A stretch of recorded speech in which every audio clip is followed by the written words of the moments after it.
દ્રાવણ કોષની મદદથી વિદ્યુત કોષ ઈએમએફ, વિદ્યુત સ્થિતિમાનનો તફાવત અને આંતરિક અવરોધ વચ્ચેનો સંબંધ દર્શાવતું સૂત્ર મેળવો. તો વિદ્યુત દ્રાવણ કોષની મદદથી આપણે ત્રણ ભૌતિક રાશિઓ વચ્ચેનો સંબંધ દર્શાવતું સૂત્ર મેળવીશું, વી, ઈ અને સ્મોલ આર. તો એ સંબંધ મેળવીશું. સૌપ્રથમ એની રેખાકૃતિ જોઈ લઈએ કે વિદ્યુત દ્રાવણ કોષ છે શું અને આ સંબંધ એના ઉપરથી આપણે મેળવવો છે. સૌપ્રથમ એની રેખાકૃતિ. આપણે એક વિદ્યુત દ્રાવણ કોષ તૈયાર કરીશું.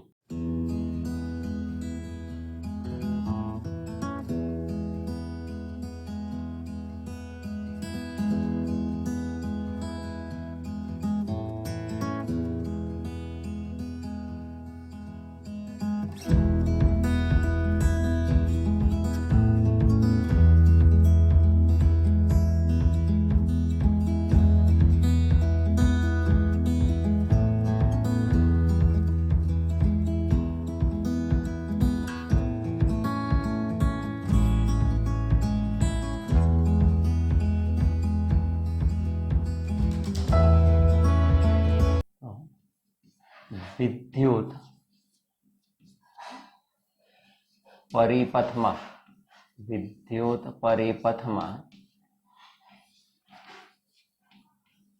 સ્થાયી પ્રવાહ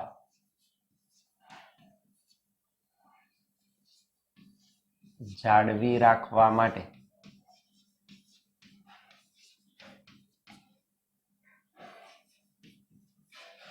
બાહ્ય ઉદ્ગમ તરીકે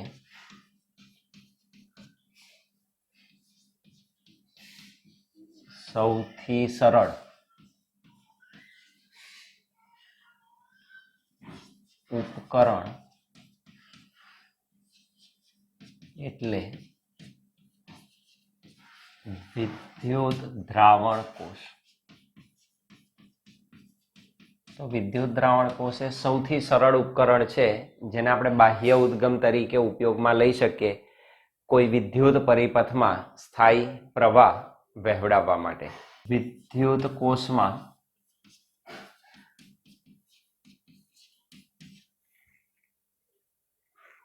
બે ઇલેક્ટ્રોડ આપણે કયા, તો આપેલા વિદ્યુત કોષમાં બે વિદ્યુત ધ્રુવો,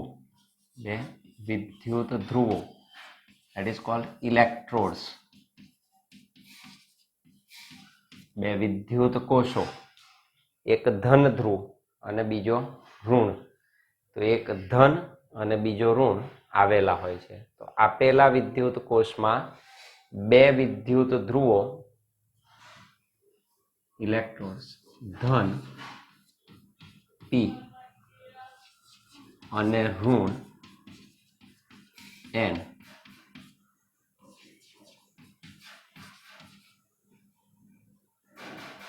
આવેલા હોય છે.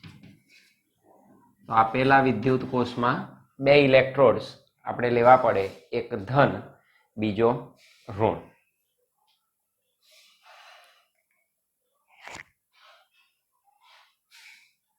આ બંને ઇલેક્ટ્રોડને આપેલા વિદ્યુત દ્રાવણમાં શું કરવાના, અંશતઃ ડુબાડવાના. આમને અંશતઃ ડુબાડીએ તો વિદ્યુત ભારનો વિનિમય શરૂ થાય. તો આપેલા વિદ્યુત ધ્રુવોને વિદ્યુત દ્રાવણમાં અંશતઃ ડુબાડતા વિદ્યુત દ્રાવણ સાથે વિદ્યુત ભારનો વિનિમય થાય છે. તો એ વિદ્યુત ભારનો શું કરે, વિનિમય કરે છે. વિદ્યુત ધ્રુવોને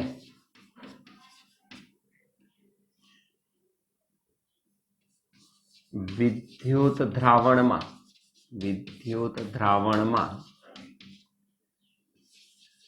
અંશતઃ ડુબાડતા તેઓ વિદ્યુત ભારનો વિનિમય કરે છે. એટલે દ્રાવણની અંદર વિદ્યુત ભારની આપલે થાય ધનથી ઋણ તરફ, ઋણથી ધન તરફ. તો વિદ્યુત ધ્રુવોને કારણે વિદ્યુત દ્રાવણમાં વિદ્યુત ભારનો વિનિમય કરે છે. તો વિદ્યુત ધ્રુવોને દ્રાવણમાં તમે ડૂબાડો તો દ્રાવણ સાથે શું કરશે? વિદ્યુત ભારની આપલે કરશે. તો એનો વિનિમય થાય છે. હવે ધન વિદ્યુત અગ્ર જે છે એની નજીક આપણે વિદ્યુત દ્રાવણમાં એ બિંદુ પસંદ કરેલું છે. તો આ ધન છે અને આ વિદ્યુત દ્રાવણમાં રહેલું એની પાસેનું કોઈક બિંદુ એ છે. તો આ બે બિંદુઓ વચ્ચે ઇલેક્ટ્રોડ અને એ બિંદુઓ વચ્ચે સ્થિતિમાનનો તફાવત ઉત્પન્ન થાય. તો એ તફાવત ધન છે એટલે સ્થિતિમાનનો તફાવત આપણને પ્લસ મળશે. એ જ રીતે ઋણ વિદ્યુત ધ્રુવ પાસે આપણે બી બિંદુ વિચારેલું છે. તો એ બંને વચ્ચે પણ વિદ્યુત સ્થિતિમાનનો તફાવત શું થાય? ઉત્પન્ન થાય. તો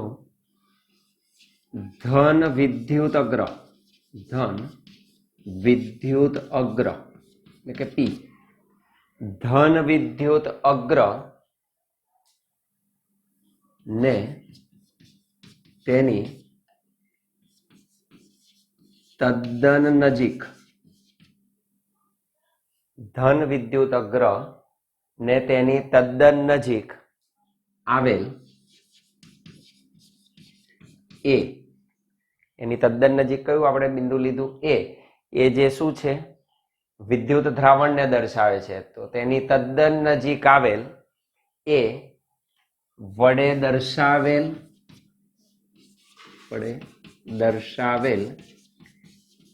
વિદ્યુત દ્રાવણ ની વચ્ચે, તો આ બંનેની વચ્ચે સ્થિતિમાનનો તફાવત, વચ્ચે સ્થિતિમાનનો તફાવત કેવો હશે? ધન હશે. કારણ કે આ ઊંચું સ્થિતિમાન છે, અહીં ઓછું સ્થિતિમાન હશે.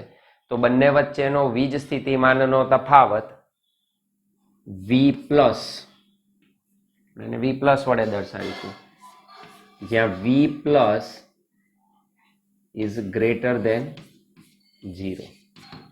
તો એ તફાવત કેટલો છે? વી પ્લસ છે અને ગ્રેટર દેન 0 છે. એ જ રીતે આપણે ઋણ વિદ્યુત અગ્રની વાત કરીએ તો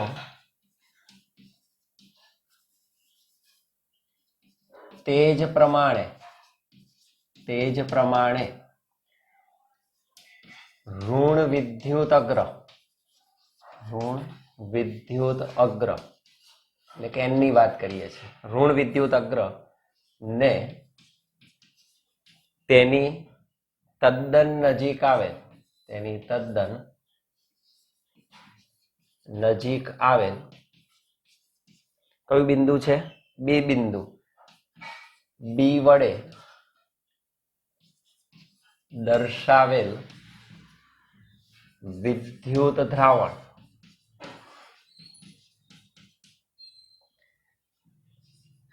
ની વચ્ચે સ્થિતિમાનનો તફાવત,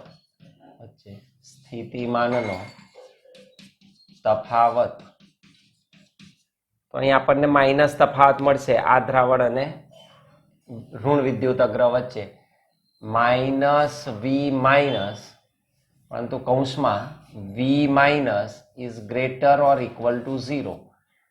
કાં તો આનું મૂલ્ય 0 હોય અથવા તો એ પોઝિટિવ છે પણ ઋણ પોઝિટિવ છે. તો આપણે આગળ માઇનસ મૂક્યું છે પણ આનું મૂલ્ય ધન હોય. તો V minus is greater or equal to 0.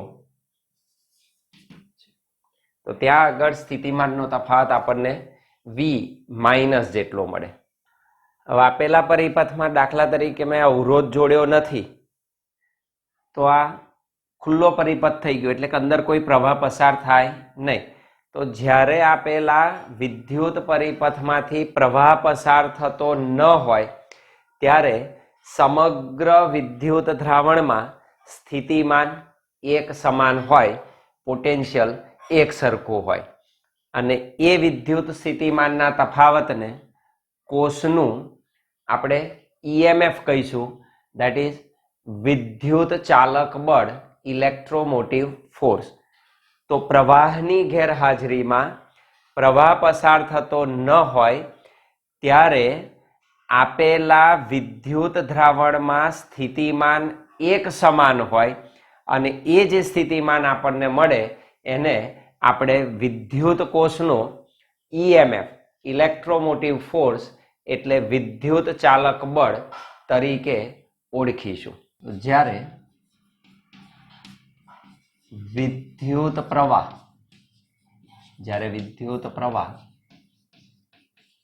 પસાર થતો ન હોય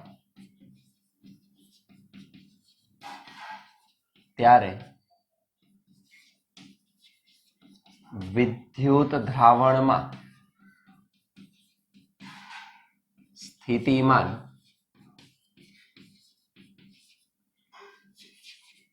એક સમાન હોય છે. તો દ્રાવણમાં સ્થિતિમાન કેવું હોય? એક સમાન હોય છે. આ સ્થિતિમાનના તફાવતને વિદ્યુત કોષનું વિદ્યુત ચાલક બળ that is electromotive force EMF કહે છે. તો એને આ સ્થિતિમાનના તફાવતને વિદ્યુત કોષનું શું કહેવાય? વિદ્યુત ચાલક બળ કહેવાય, જેને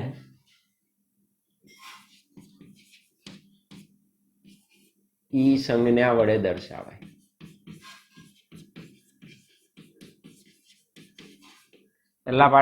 બીજા પાઠમાં આપણે ઈને એપ્સિલોન તરીકે લેતા હતા.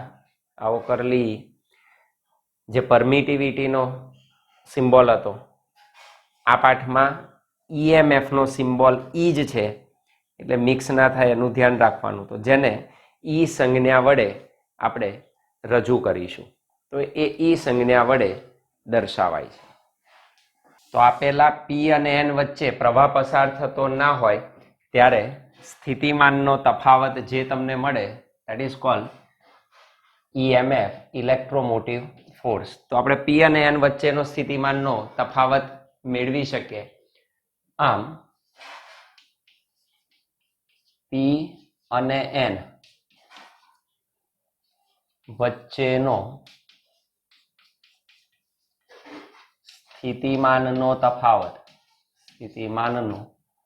તફાવત પ્રવાહની ગેરહાજરીમાં શું કહ્યું આપણે એને? that is called E. It is equal to P પાસે V પ્લસ મળે અને માઇનસ એન પાસે કેવો છે? માઇનસ છે, minus V minus. that means E is equal to V plus V minus. that is E is equal to V plus V minus greater than 0. તો તફાવત કેવો મળશે? ધન મળશે, અર્થાત ઇટ ઇઝ ગ્રેટર ધેન 0. તો E તમને V plus V minus greater than 0 મળે. તો આટલું તમને EMF મળશે પ્રવાહની ગેરહાજરી. વિદ્યુત ચાલક બળ એ સ્થિતિમાનનો તફાવત છે, નહીં કે બળ. બળ નામ આવે છે પણ it is not a force. સ્થિતિમાનનો તફાવત છે. એકમ વિદ્યુત ભાર દીઠ શું છે? ઉર્જા છે. તો વિદ્યુત ચાલક બળ એ સ્થિતિમાનનો તફાવત છે. બળ નથી, એટલે આપણે એને બળ નહીં સમજીએ, એ બળ નહીં. એનું મહત્વ સમજીશું, વિદ્યુત ચાલક બળનું મહત્વ. હવે જે વિદ્યુત કોષ છે એના બે ઇલેક્ટ્રોડ્સ વચ્ચે આપણે અવરોધાર જોડી દઈએ તો પરિપથ પૂર્ણ થતા આપેલા પરિપથમાં વિદ્યુત પ્રવાહ ધનથી ઋણ તરફ પસાર થશે, અર્થાત અવરોધારમાંથી આપેલો વિદ્યુત પ્રવાહ સી થી કઈ તરફ વહેશે? ડી તરફ પસાર થશે. અને એનાથી વિપરીત વિદ્યુત દ્રાવણમાં આપેલો પ્રવાહ એન થી કઈ તરફ આવશે? પ્લસ તરફ. તો આપેલો પ્રવાહ એન થી પ્લસ તરફ, એટલે કે એન ઇલેક્ટ્રોડ થી પી ઇલેક્ટ્રોડ તરફ આપેલા વિદ્યુત દ્રાવણમાં વિદ્યુત પ્રવાહ પસાર થાય. અને આ રીતે સમગ્ર પરિપથમાં સ્થાયી પ્રવાહ શું થશે? જળવાઈ રહેશે. ધારો કે અવરોધ આર ને વિદ્યુત કોષના છેડા વચ્ચે જોડતા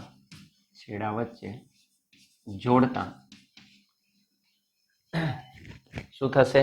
પ્રવાહનું નિર્માણ થશે. અને એ પ્રવાહ આરમાં થઈને પસાર થાય તો છેડા વચ્ચે જોડતા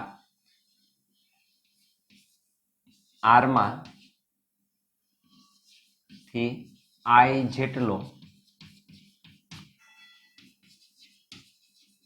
વિદ્યુત પ્રવાહ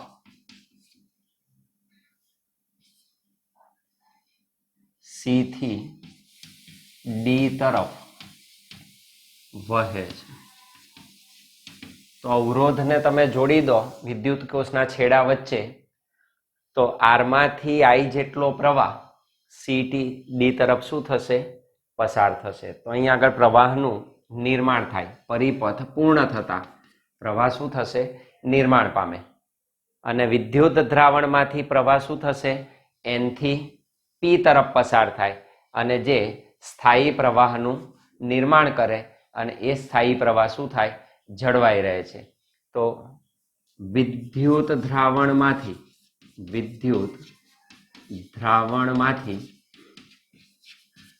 પ્રવાહ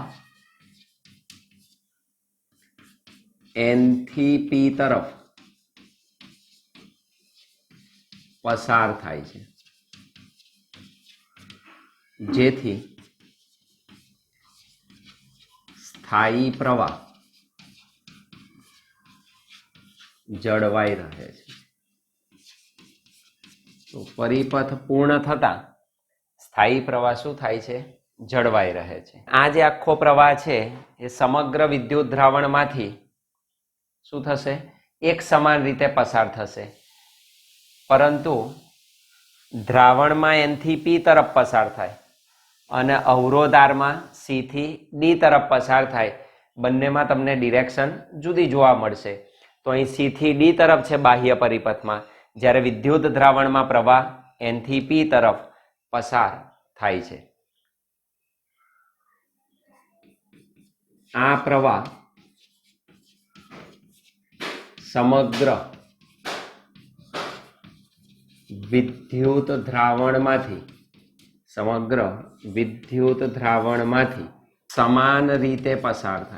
સમાન રીતે પસાર થાય. કહ્યું તેમ બાહ્ય પરિપથમાં આરમાંથી એન તરફ, આરમાંથી સી થી ડી તરફ અને દ્રાવણમાં એન થી પી તરફ વહે છે. પરંતુ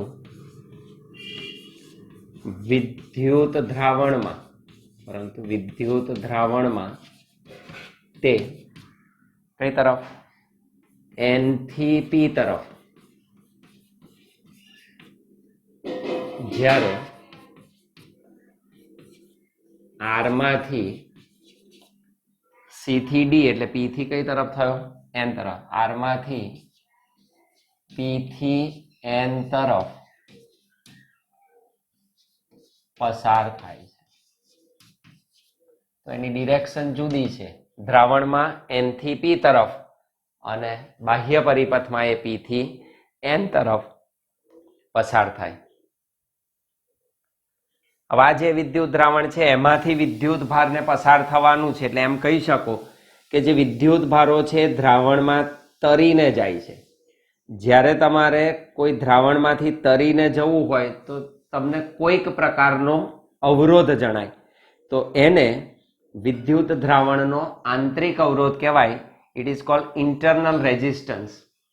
બરાબર, તો એને ઇન્ટરનલ રેઝિસ્ટન્સ તરીકે આપણે ઓળખીશું કે જે વિદ્યુત ભાર ઉપર શું કરે, અવરોધ લાગુ પાડે. તો વિદ્યુત દ્રાવણને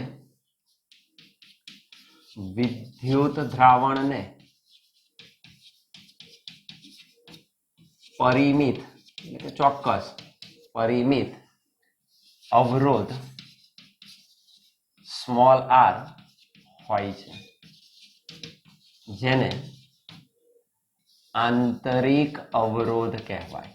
જેને આંતરિક અવરોધ કહે છે. તો આપેલું વિદ્યુત દ્રાવણ ઇન્ટરનલ રેઝિસ્ટન્સ ધરાવે તો એને પોતાનો ચોક્કસ અવરોધ હોય, જેને આપણે આંતરિક અવરોધ કહીશું. હવે આપણે એમ ધારી લઈએ કે પરિપથ જોડ્યો અને અવરોધ આર નું મૂલ્ય આપણે ઇન્ફિનિટિવ લઈ લઈએ. જો આને તમે અનંત લઈ લો તો પણ પરિપથમાંથી પ્રવાહ પસાર થશે નહીં. તો ધારો કે અવરોધ આર અનંત છે, એનું મૂલ્ય આપણે અનંત લઈ લઈએ, જેથી ઓહમના નિયમ મુજબ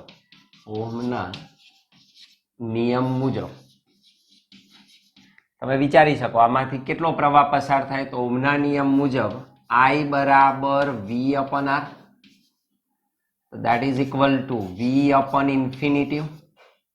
R કેટલો લીધો? અનંત. Something upon infinitive, that tends to 0. That means I is equal to 0. I કેટલો મળે આપણને? શૂન્ય મળે. V is equal to શું લખાય? દર્શાવી શકીએ પહેલું P અને A વચ્ચે સ્થિતિમાનનો તફાવત, P અને A વચ્ચે નો સ્થિતિમાનનો તફાવત પ્લસ A અને B વચ્ચે સ્થિતિમાનનો તફાવત, A અને B વચ્ચેનો સ્થિતિમાનનો તફાવત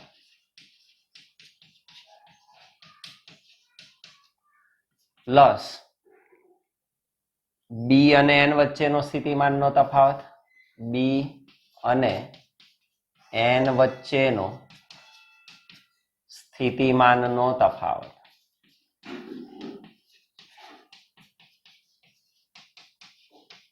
તો જ્યારે તમે આર ઇન્ફિનિટિવ લો ત્યારે પરિપથમાંથી પસાર થતો પ્રવાહ શૂન્ય મળે. ત્યારે આપેલા ધન અને ઋણ ધ્રુવ વચ્ચેનો સ્થિતિમાનનો તફાવત તમને P અને A વચ્ચેનો સ્થિતિમાનનો તફાવત વત્તા A અને B વચ્ચે સ્થિતિમાનનો તફાવત અને B અને N વચ્ચેના સ્થિતિમાનના તફાવત તરીકે મળી શકે. That means V is equal to, ચાલો P અને A વચ્ચે સ્થિતિમાનનો તફાવત આપણે કહ્યું હતું, that is V plus A અને B વચ્ચે જ્યારે પરિપથમાં પ્રવાહ પસાર થતો ન હોય ત્યારે આપણે કહ્યું હતું સમગ્ર વિદ્યુત દ્રાવણમાં સ્થિતિમાન એક સમાન હોય, તો A અને B વચ્ચે સ્થિતિમાનનો તફાવત that is 0, અને B અને N વચ્ચેનો સ્થિતિમાનનો તફાવત તો that is equal to, તો આના વચ્ચેનો સ્થિતિમાનનો તફાવત આપણી પાસે હતો કેટલો? B અને N વચ્ચે V માઇનસ, તો એ સ્થિતિમાનના તફાવતને આપણે કહ્યું હતું that is V માઇનસ, તો એની વચ્ચેનો સ્થિતિમાનનો તફાવત હતો V માઇનસ. તો V બરાબર V plus plus 0 plus V minus, તો B અને N વચ્ચેનો સ્થિતિમાનનો તફાવત V માઇનસ તરીકે મળે. Therefore, V is equal to V plus V minus, અહીં તમે માઇનસ મૂકો અને તો આપણે તફાવતની વાત કરીએ છીએ તો માઇનસ લેવા પડે, તો V plus minus minus V minus એટલે પ્લસ જ થશે, એટલે આપણે સીધું લખી દીધેલું છે. તો ધેરફોર સ્થિતિમાનનો તફાવત વી બરાબર વી પ્લસ પ્લસ વી માઇનસ. પણ અગાઉ સમીકરણ 1 જોઈ ગયા છે, દેટ ઇઝ સમીકરણ 1 પરથી વી પ્લસ પ્લસ વી માઇનસ એટલે શું? ઈ. તો વી બરાબર ઈ, દેટ ઇઝ નંબર 2. તો જ્યારે આપેલા પરિપથમાંથી વિદ્યુત પ્રવાહ પસાર થતો ન હોય તે સ્થિતિમાં આપેલા બે વિદ્યુત ધ્રુવો અગ્રો વચ્ચેનો સ્થિતિમાનનો તફાવત એ ઈએમએફ જેટલો જ હોય, એટલે કે વિદ્યુત ચાલક બળ જેટલો જ આપણને મળે. અર્થાત ઈ જે ઈએમએફ છે એ ખુલ્લા પરિપથની સ્થિતિ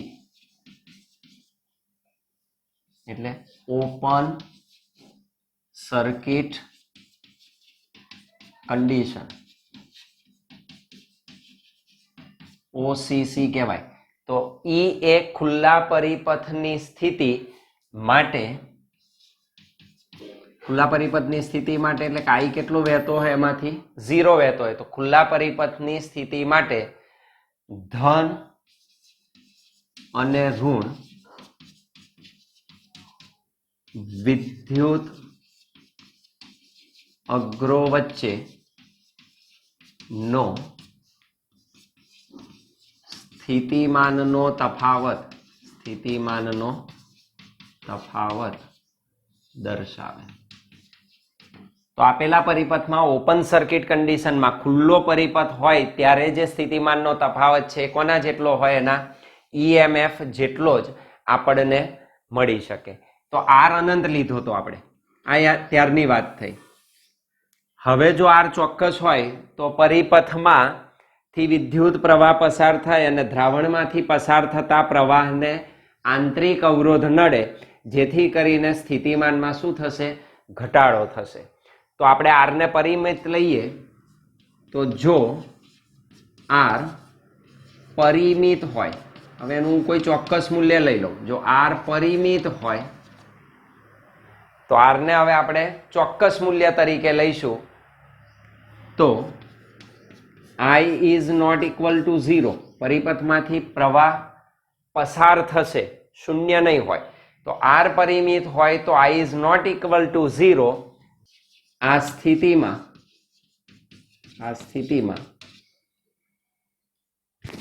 V is equal to I નહીં મળે તમને. તો આ સ્થિતિમાં V is equal to E. હવે પરિપથમાંથી પ્રવાહ પસાર થાય છે કેટલો? તો કે I. વિદ્યુત દ્રાવણનો અવરોધ કેટલો છે? R. તો આટલો અવરોધ ની અસર હેઠળ જ્યારે પ્રવાહ પસાર થાય ત્યારે એને એની વિરુદ્ધ દિશામાં કામ કરવું પડે, તો સ્થિતિમાનમાં શું થાય? ઘટાડો થાય. કારણ કે આપણે કહ્યું તેમ આરમાંથી પ્રવાહ આ દિશામાં જાય છે, અહીંથી પ્રવાહ દ્રાવણમાં એની વિરુદ્ધ દિશામાં આવે છે, તો બંને વિરુદ્ધ દિશામાં છે. તો બંને વચ્ચેનો સ્થિતિમાનનો તફાવત V બરાબર આ ઓહમના નિયમ અનુસાર લખ્યું તો એ સ્થિતિમાન એટલું શું થશે? ઘટશે. તો જ્યારે આર પરિમિત હોય, પરિપથમાંથી પ્રવાહ પસાર થતો હોય, તો આવી સ્થિતિમાં V is not equal to E, that is V is equal to E minus શું લખાશે? I. R તમે લખી શકો. તો આ આપણને સૂત્ર મળે. આના ઉપરથી જ લખેલું છે. P અને A વચ્ચે સ્થિતિમાન, A અને B વચ્ચેનું સ્થિતિમાન, B અને N વચ્ચેના સ્થિતિમાન, એની એ જ બાબત છે. પણ વધારાની સ્થિતિ આવી કે જ્યારે પ્રવાહ પસાર થતો હોય ત્યારે આંતરિક અવરોધ પણ પોતાનો ભાગ ભજવે અને એની વિરુદ્ધ દિશામાં હોય, એટલા માટે V બરાબર શું લખી શકાય? E માઇનસ IR તમે દર્શાવી શકો. તો અહીં IR ઋણ કેમ છે? તો કહ્યું તેમ આર અને દ્રાવણમાંથી પસાર થતા પ્રવાહ શું છે? પરસ્પર વિરુદ્ધ દિશામાં છે. IR ઋણ કારણ વિદ્યુત દ્રાવણમાં પ્રવાહ કઈથી કઈ તરફ, બી થી એ તરફ, એન થી પી તરફ વહે છે. તો આઈઆર ઋણ હોવાનું કારણ વિદ્યુત દ્રાવણમાં પ્રવાહ બી થી એ તરફ વહે છે તે છે. તો આઈઆર ઋણ હોવાનું કારણ વિદ્યુત દ્રાવણમાં પ્રવાહ બી થી એ તરફ વહે છે તે છે. તો એનું આ રીઝન છે. તો આ જે તમને સૂત્ર મળ્યું V બરાબર E માઇનસ આઈઆર, તો V ને આપણે કહીશું, now it is called terminal voltage. બે વિદ્યુત અગ્રો વચ્ચેનો સ્થિતિમાનનો તફાવત, એટલે V ને આપણે ટર્મિનલ વોલ્ટેજ કહીશું. તો V ટર્મિનલ વોલ્ટેજ તરીકે ઓળખાય. અને એ જે ટર્મિનલ વોલ્ટેજ છે એ ટર્મિનલ વોલ્ટેજ ઈએમએફ અને આંતરિક અવરોધ વચ્ચેનો સરળ આંતર સંબંધ દર્શાવતું આપણને સૂત્ર પ્રાપ્ત થાય. સમીકરણ 3 માં આવતા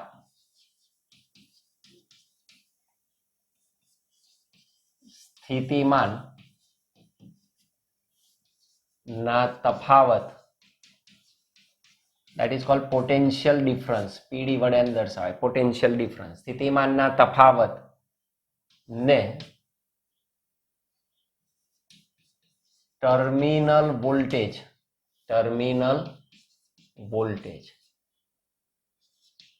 કહે છે.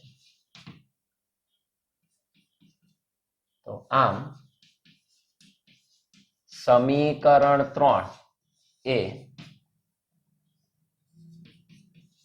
Terminal voltage, that is V, વિદ્યુત ચાલક બળ એટલે કે ઈએમએફ E, અને આંતરિક અવરોધ, વિદ્યુત દ્રાવણનો આંતરિક અવરોધ R વચ્ચેનો સરળ આંતર સંબંધ દર્શાવે છે. તો જ્યારે પરિપથમાંથી પ્રવાહ પસાર થતો હોય તો વિદ્યુત અગ્રોના બે છેડા વચ્ચેનો ટર્મિનલ વોલ્ટેજ એના ઈએમએફ કરતા આઈઆર જેટલો શું હોય? ઓછો હોય. એટલે કે અહીંયા આગળ કોષનું ડિસ્ચાર્જિંગ થાય છે. તો ડિસ્ચાર્જિંગ પ્રક્રિયા માટે છે.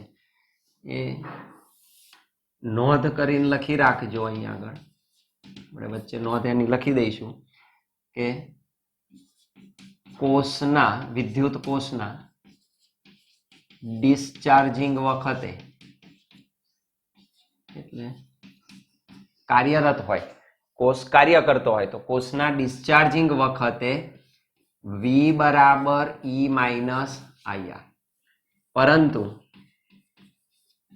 જો કોષનું ચાર્જિંગ થતું હોય, જો આપણે વિદ્યુત કોષને ચાર્જ કરતા હોઈએ, એટલે કે કાર્યરત ના હોય એને આપણે ચાર્જ કરતા હોય તો, પરંતુ જો કોષનું ચાર્જિંગ થતું હોય તો તેવા સમયે V is equal to E plus IR. તો તેવા સમયે સૂત્ર શું આવે? V બરાબર E પ્લસ આઈઆર. કારણ કે એટલું વધારાનું આપો ત્યારે, એટલે કંઈ ટર્મિનલ વોલ્ટેજ E કરતા શું થાય? મોટો હોય. આમાં ટર્મિનલ વોલ્ટેજ E કરતા નાનો હોય. આ વસ્તુ યાદ રાખવાની, દાખલામાં કામ લાગશે. તો કોષના ડિસ્ચાર્જિંગ વખતે ને કોષનું ચાર્જિંગ થતું હોય તે વખતે તમે આ સૂત્ર ઉપયોગમાં લઈ શકો. જ્યારે પરિપથમાં પ્રવાહ I એવો હોય કે જેથી E is greater than IR, કે જેથી E is greater than IR, તો કોષનો આંતરિક અવરોધ,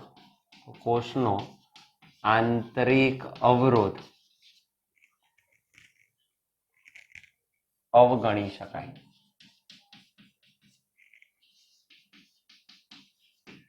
જુદા જુદા વિદ્યુત દ્રાવણો માટે એનો આંતરિક અવરોધ જુદો જુદો હોય અને આંતરિક અવરોધ આમ તો ઘણો નાનો હોય, પણ જો આપણે પરિપથમાં પ્રવાહ એવો પસંદ કરીએ કે જેથી કરી EMF નું મૂલ્ય એ IR કરતાં ઘણું જ મોટું હોય, તો આને તમે ઉમેરો કે ના ઉમેરો કોઈ મોટો તફાવત પડે નહીં. તો એવા સમયે કોષના આંતરિક અવરોધને આપણે શું કરીશું? નિગ્લેક્ટ કરીશું, અવગણીશું. કહ્યું તેમ જેનું આંતરિક અવરોધનું જેનું મૂલ્ય જુદા જુદા કોષો માટે જુદું જુદું હોય છે, અલગ અલગ હોય, પણ બહુ નાનું મૂલ્ય હોય. આંતરિક અવરોધનું મૂલ્ય બહુ મોટું હોય નહીં. તો આપણી પાસે જે પરિપથ હતો એના ઉપરથી આપણે સૂત્ર લાવીએ, ઓમના નિયમનો ઉપયોગ કરીશું. તો અવરોધ આપણી પાસે R હતો અને એના છેડા વચ્ચેનો સ્થિતિમાનનો તફાવત V હતો. તો અવરોધ R ના બે છેડા વચ્ચેનો સ્થિતિમાનનો તફાવત V હોય તો ઓહમના નિયમ મુજબ I જેટલો પ્રવાહ પસાર થાય છે, અવરોધ R છે, સ્થિતિમાન V છે, તો શું લખાય? V is equal to IR.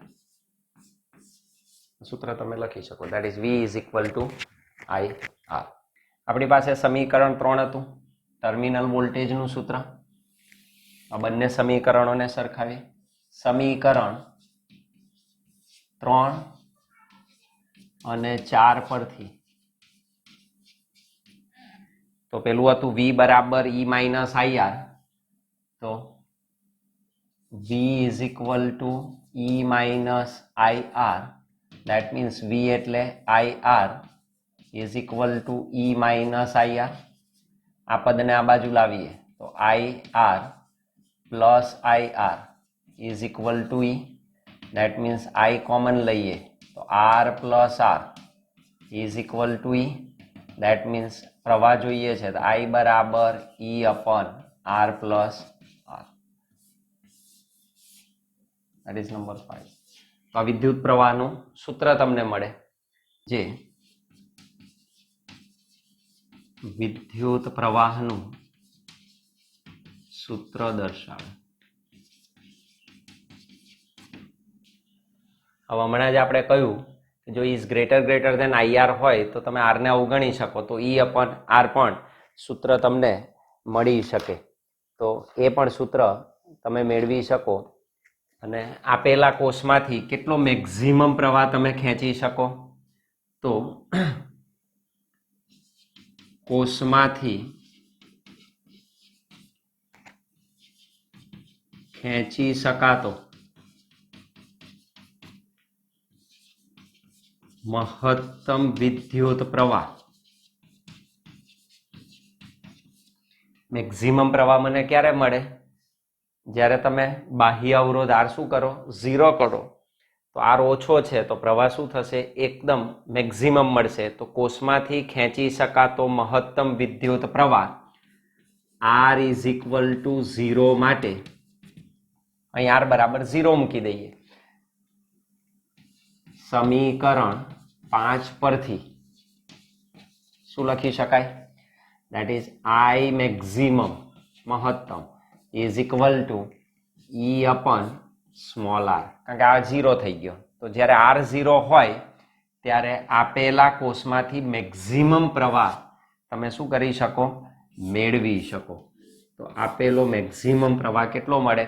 I max બરાબર E upon small r મળે છે.